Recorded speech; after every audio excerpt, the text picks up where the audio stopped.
ఏయ్,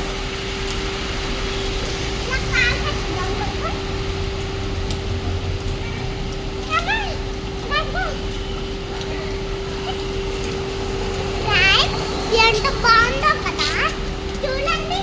వర్షం ఎంత కురుస్తుంది, గాలి వర్షం ఆపనే ఆపల గాలి వర్షం తప్పలు తాకుంటదే మాట తప్పలు తాకుంటదే